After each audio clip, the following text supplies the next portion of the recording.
मुल्क खे ईमानदार न पर ईमानदार जज जी ज़रूरत आहे। परवेज़ इलाही वारी ऑडियो अचण खां पोइ इस्तीफ़ा अचण घुर्जे हां। ऑडियो हुननि जूं अचनि थियूं ऐं अदलिया ख़िलाफ़ मुहिम जो इल्ज़ाम नून लीग ते लॻाए वञे थो। रावलपिंडी में वर्कर्स कन्वेंशन खे ख़िताब कंदे नवाज़ शरीफ़ ख़िलाफ़ हरकत में ईंदड़ कानून इमरान खान जे मामले ते छो ख़ामोश आहे? नवाज़ शरीफ़ मुल्क जी ख़िदमत कई। मरियम नवाज़ चयो त बिजली जा नवां मनसूबा क़ाइम करे लोडशेडिंग ख़त्म कई। इमरान खान घड़ियूं चोराईंदड़ रहियो। महांगाई जो ॿियो नालो इमरान खान आहे। महांगाई ऐं इमरान खान खे मुल्क मां ॿाहिरि कढी छॾींदासीं। मुल्क खे महांगाई जी दुबण में धिकींदड़ पाण जमा पार्क जे बिनकर में लकी तमाशो पियो ॾिसे।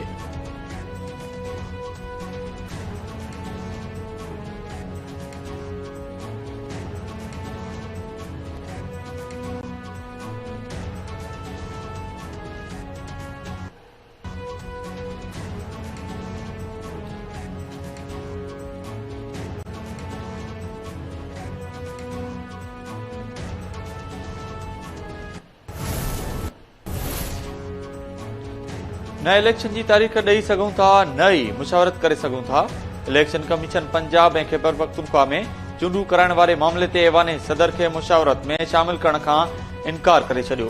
सेक्रेटरी इलेक्शन कमीशन उमर हमीद खान सदर खे लिखियल जवाबी ख़त में चयो आहे त असेंबली टुटण ते इलेक्शन कमीशन पोलिंग जी तारीख़ ॾियण जी पाबंद आहे। इलेक्शन जी तारीख़ ॾियण सूबनि जे गवर्नर्स जो अख्तियार आहे। पंजाब ऐं केपी जे गवर्नर्स अञा ताईं चूंडुनि जी तारीख़ नाहे ॾिनी। सदारती ऑफिस सां चूंडुनि बाबति मुशावरत में शामिल नाहियूं थिया। मामला अदालतुनि में ॿुधणी हेठां आहिनि। सदर रियासत जो सरबराह आहे, उन जो संदसि उहिदे मुताबिक़ एतिराम कयूं था।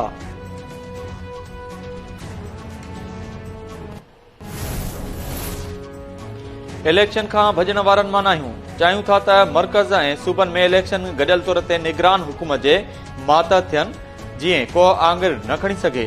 रावलपिंडी में जलसे खे ख़िताब कंदे राणा सनावला चयो त हाणे सूबनि में ऐं 3 महीननि बाद मर्कज़नि में इलेक्शन थींदी त इमरानी टोले खे इल्ज़ामनि जो मौक़ो मिलंदो।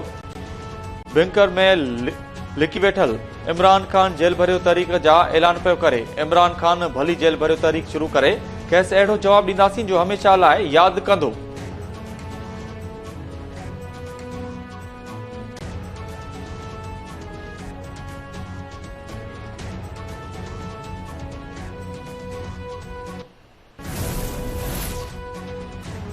परॾेही वज़ीर बिलावल भुट्टो ज़रदारी जूं म्यूंख सिक्योरिटी काउंसिल जे इजलास दौरान साइड लाइन ते अहम मुलाक़ातूं। बिलावल भुट्टो ज़रदारी सां उदन जे नायब वज़ीर आज़म ऐं परॾेही वज़ीर अमन अल सफैदी जी मुलाक़ात। ॿितरफ़ा लाॻापा ऐं आला सतही राब्ता वधाइण ते इत्तिफ़ाक़। परॾेही वज़ीर फिनलैंड जे मुंसिब सां बि मुलाक़ात कई। इस्लामाबाद में फिनलैंड जो सफ़ारतखानो ॿीहर खोलण जी आजां। परॾेही वज़ीर बिलावल भुट्टो सां माल्टा जे मुंसिब बि मुलाक़ात करे मुख़्तलिफ़ मामलनि ते ख़्यालनि जी ॾे वठि कई।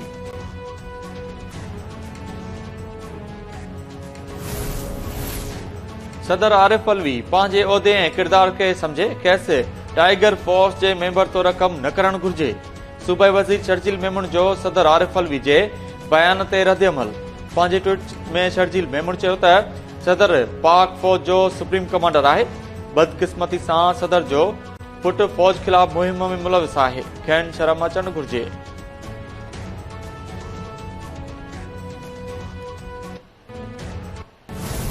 ये इमरान खान का मुकाबला नहीं कर सकते, उसको नाहल कराएं, जेल जाएं, नाहल कराएं, जैसे भी जो करना चाहें करके देख लें। ये मुल्क इनसे नहीं संभलेगा।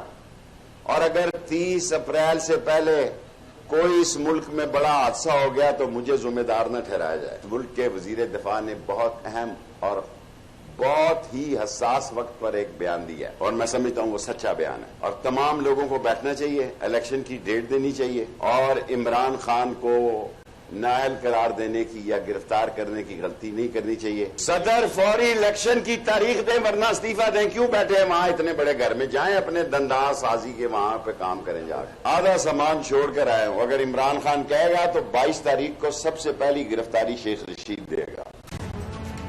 सदर अलवी सूमर खां अॻु चूंडुनि जी तारीख़ जो ऐलान करे या इस्तीफ़ा ॾेई वञी पंहिंजी ॾंदनि जी क्लिनिक लाइ लाहौर में मीडिया सां ॻाल्हाईंदे शेख रशीद चयो त हुकूमत चाहे थी त मर्कज़ ऐं सूबनि जी गॾियल इलेक्शन थियनि। उन लाइ चूंडुनि में देर जा हरबा इस्तेमाल कया पिया वञनि। इमरान खान चवंदो त जेल भरियो तहरीक जी शुरूआत मां पंहिंजी गिरफ़्तारी ॾियण सां कंदुसि। ख्वाजा आसिफ एतराफ़ कयो आहे त मुल्क जो ॾेवालो निकिरी वियो आहे। मरियम नवाज़ में हिमत आहे त ॿुधाए कंहिंजी हुकूमत आहे।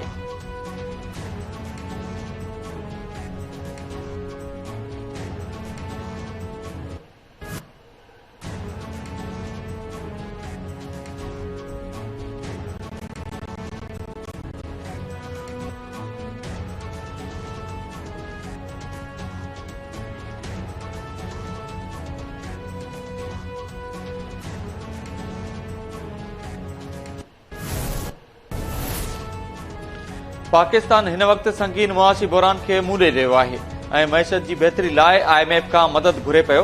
पाकिस्तान ते ज़ोर ॾेई रहिया आहियूं त निजी शोबे में सुठो कमाईंदड़नि खे टैक्स नेट में आंदो वञे ऐं गैर ज़रूरी सब्सिडीज़ खे ख़त्म कयो वञे जीअं अमीरनि खे फ़ाइदो न थी सघे। IMF जे सरबराह क्रिस्टालिना जॉर्जिएवा चयो आहे त पाकिस्तान खे अहिड़ा क़दम खणण घुर्जनि जेके मुल्क हलाइण लाइ अणटिर हुजनि ऐं कर्ज़नि जी अदायगी में संगीन हालातुनि खे मुंहुं न ॾियणो पवे। हिन भेरे IMF जी पॉलिसी गरीब अवाम जो तहफ़ुज़ आहे। मुंहिंजी दिलि पाकिस्तान जे अवाम लाइ धड़के थी छो त उते ॿोॾ वॾी तबाही आंदी ऐं हिकु हिसो आबादी मुतासिर थी आहे।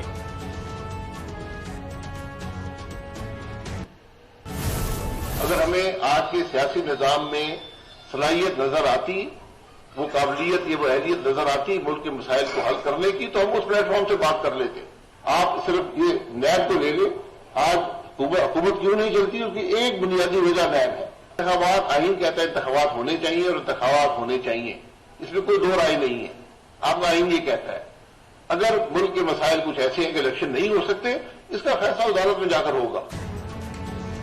सियासी निज़ाम में उहा अहलियत न आहे जो मुल्की मसइला हल करे।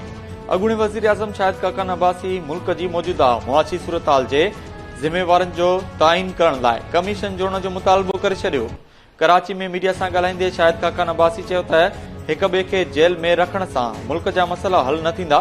कमीशन जोड़ी वञे जेका फ़ैसिलो करे त मुल्क खे मौजूदा सूरतहाल ते पहुचाईंदड़नि जो ज़िम्मेवार केरु आहे। मुस्तफ़ा नवाज़ खोखर जो चवणु आहे त दहशतगर्दी जी वधंदड़ लहर सियासी पार्टियुनि जी नाकामी आहे। दहशतगर्दी जहिड़े मसइले ते बि सियासी क़यादत गॾु न थी वेही सघे।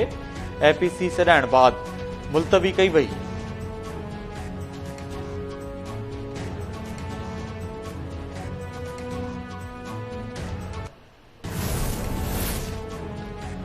दासू डैम बिजली मंसूबो सिंधु दरिया जे कुदरती रुख मोड़ियो वियो। डैम पावर प्लांट जी अॾावत लाइ हिक पासे खां सिंधु दरिया जो रुख मोड़ण लाइ ठहियल टिनल मुकमिल। सिंधु दरिया कुदरती वहकरनि बदिरां हथरादू ठहियल टिनल वाहियो वियो। इंतिज़ामिया चवणु आहे त मंसूबे जो ॿियो टिनल अप्रैल ताईं मुकमिल कयो वेंदो। गर्मियुनि में सिंधु दरिया में इज़ाफ़े बाद बि ॿिए टिनल मां बि पाणी गुज़रणु शुरू थी वेंदो।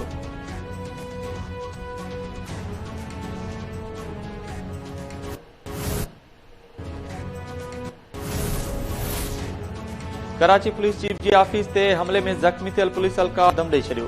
शहीदनि जो अंगु पंज थी वियो। KPO ऑफिस ते हमले में ज़ख़्मी थियल कांस्टेबल अब्दुल लतीफ़ जो सिक्योरिटी ज़ोन ते मुक़रर हो। हमले में मुलविस जवाबदारनि जे सहूलियतकारनि जी गिरफ़्तारी लाइ छापा जारी।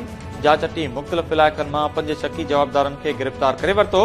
पुलिस ज़रियनि मूजिबि जवाबदारनि खे सहूलियतकारी जे शक में गिरफ़्तार कयो वियो। 3 जवाबदारनि जा नाला जियो फैंसिंग में आया हुआ।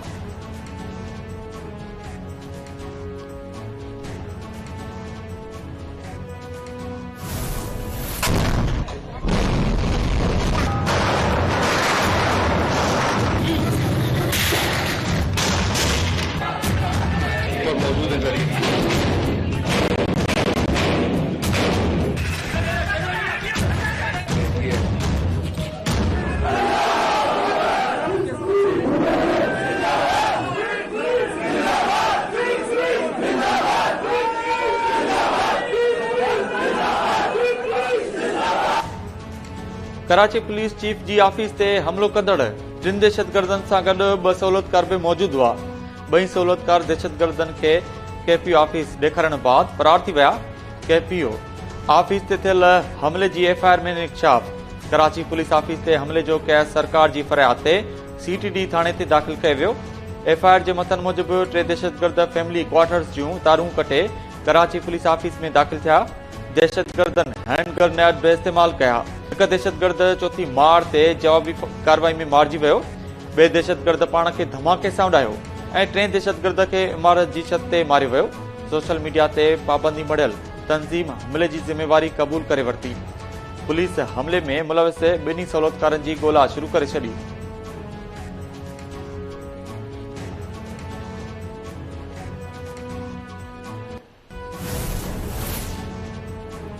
कोटिया में सीटीडी जो ॻुझे इतला ते ऑपरेशन। मुबीना औरत बमबार खे गिरफ़्तार करण जी दावा। सीटीडी मूजिब ladies park satellite town block 4 में ॻुझे बुनियाद ते ऑपरेशन दौरान BLF सां वास्तो रखंदड़ आपघाती बमबार महाबल खे गिरफ़्तार कयो वियो। संदसि कब्ज़े मां 4 खां 5 किलोग्राम बारूदी मवाद बि हथ। मुबैना आपघाती बमबार जो हदफ़ अहम इमारतूं ऐं सिक्योरिटी फोर्सेस हुआ। सीटीडी थाणे ते केस दाख़िल कयो वियो।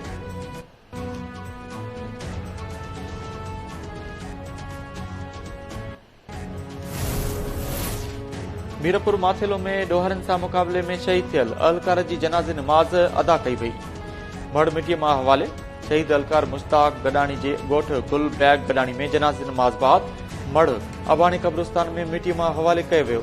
जनाज़े नमाज़ में SSP घोटकी सियासी ऐं समाजी शख़्सियतुनि शिरकत कई।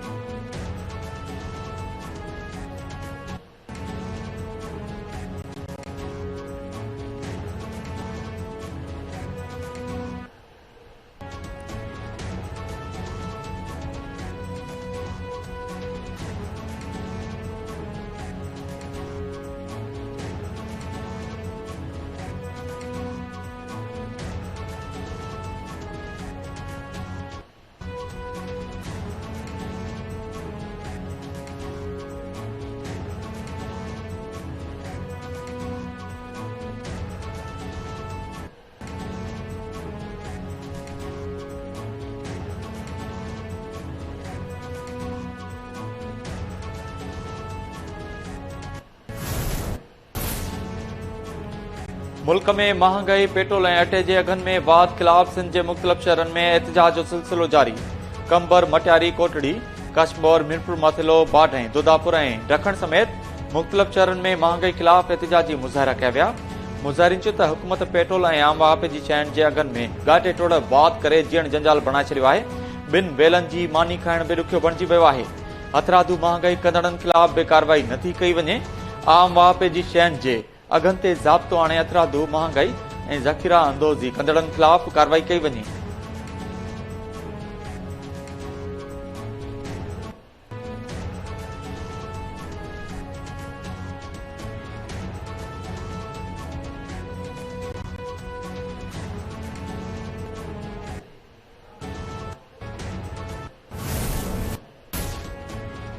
सिंध जे मुख़्तलिफ़ इलाइक़नि में रोड हादसनि में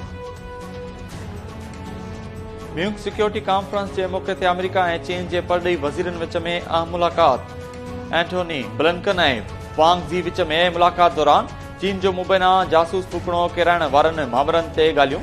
चीनी परॾेही वज़ारत जे तर्जुमान मूजिब चीनी परॾेही वज़ीर अमरीकी हमनसब ते वाज़िह कयो त फूकणो किराइण वारे वाक़े ते अमरीका खे पंहिंजो मौक़िफ़ तब्दील करणु घुर्जे।